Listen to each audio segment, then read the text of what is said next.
सुखदेव जी कहते हैं, परीक्षित, अब समस्त शुभ गुणों से युक्त बहुत सुहावना समय आया। रोहिणी नक्षत्र था। आकाश के सभी नक्षत्र, ग्रह और तारे शांत सौम्य हो रहे थे। दिशाएं स्वच्छ प्रसन्न थीं। निर्मल आकाश में तारे जगमगा रहे थे।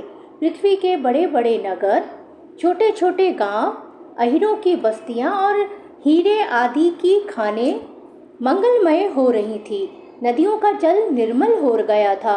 रात्रि के समय भी सरोवरों में कमल खिल रहे थे। वन में वृक्षों की पंक्तियां रंग बिरंगे पुष्पों के गुच्छों से लद गई थी। कहीं पक्षी चहक रहे थे तो कहीं भौरे गुनगुना रहे थे। उस समय परम पवित्र और शीतल मंद सुगंध वायु अपने स्पर्श से लोगों को सुखदान करती हुई बह रही थी। ब्राह्मणों के अग्निहोत्र की कभी न बुझने वाली अग्नियां, जो कंस के अत्याचार से बुझ गई थी, वे इस समय अपने आप जल उठी। संत पुरुष पहले से ही चाहते थे कि असुरों की बढ़ती न होने पाए। अब उनका मन सहसा प्रसन्नता से भर गया। जिस समय भगवान के आविर्भाव का अवसर आया, स्वर्ग में देवताओं की दुदुम्बियां अपने आप बज उठी। किन्नर और गंधर्व मधुर स्वर में गाने लगे तथा सिद्ध और चारण भगवान के मंगलमय गुणों की स्तुति करने लगे। विद्याधरियों अप्सराओं के साथ नाचने लगी। बड़े बड़े देवता और ऋषि मुनि आनंद से भरकर पुष्पों की वर्षा करने लगे। जल से भरे हुए बादल समुद्र के पास जाकर धीरे धीरे गर्जना करने लगे। जन्म मृत्यु के चक्र से छुड़ाने वाले जनार्दन के अवतार का समय था। निशीथ चारों ओर अंधकार का साम्राज्य था। उसी समय सबके हृदय में विराजमान भगवान विष्णु देवरूपिणी देवकी के गर्भ से प्रकट हुए। जैसे पूर्व दिशा में 16 कलाओं से पूर्ण चंद्रमा का उदय हो गया हो।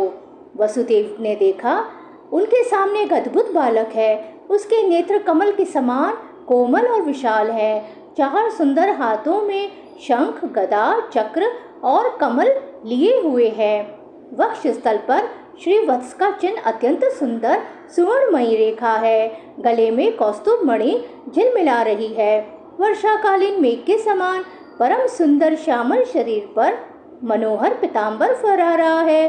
बहुमूल्य वैदुर्य मणि के किरीट और कुंडल की कांति से सुंदर सुंदर घुंघराले बाल सूर्य की किरणों के समान चमक रहे हैं। कमर में चमचमाती करगनी की लड़ियां लटक रही हैं। बाहों में बाजूबंद और कलाइयों में कंकड़ शोभायमान हो रहे हैं। इन सब आभूषणों से सुशोभित बालक के अंग अंग से अनोखी छटा छिटक रही है।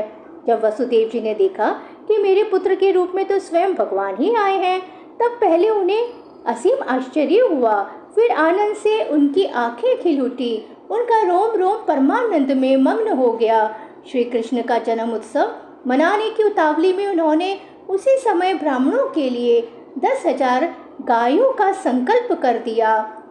परीक्षित, भगवान श्री कृष्ण अपनी अंग कांति से सूतिका ग्रह को जगमग कर रहे थे। जब वसुदेव जी को यह निश्चय हो गया कि ये तो परम पुरुष परमात्मा ही है, तब भगवान का प्रभाव जान लेने से उनका सारा भय जाता रहा। अपनी बुद्धि स्थिर करके उन्होंने भगवान के चरणों में अपना सिर झुका दिया और फिर हाथ जोड़कर वे उनकी स्तुति करने लगे।